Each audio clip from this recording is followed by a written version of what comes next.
Well, you can probably recognise where I am. I'm walking up one of the steep drungs, the painful path that leads to the glory of being able to get to the bench and that wonderful view looking out across the valley where Monkton's Coombe School resides. And you know what, that thing of pain leading to glory, I reckon that's actually quite often what school life is like. You know, the pain and difficulty of learning that French vocab or whatever it is, or training hard for that sports team, or learning all your lines and all the rehearsals for that production. And then you get the moment of glory where you play as your team, you do so well, or you put the performance on, or you get the mark, the grades that you so deserve from the hard work that you put in.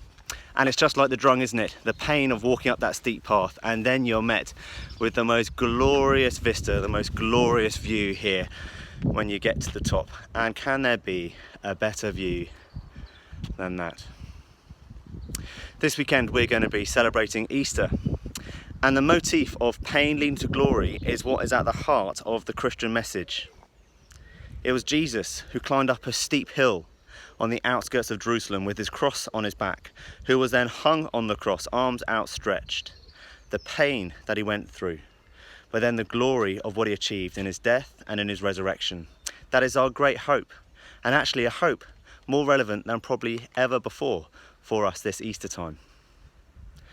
One of the things Jesus said as he died on the cross was, "Eloi, Eloi, lama sabachthani," my God, why are you forsaking me? And we could feel that at this time. Where is God? It feels like he has forsaken us. He has forgotten us. The COVID crisis increasing. Even our Prime Minister here in the UK is now in intensive care, and we're offering prayers for his recovery.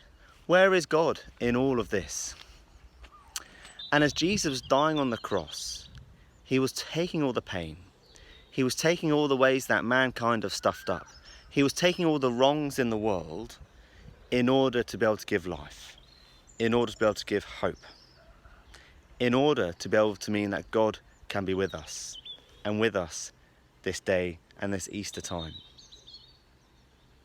As Jesus died on the cross, the story didn't end there, of course. No, 3 days later, he rose again to life. And then he spent 40 days teaching his disciples.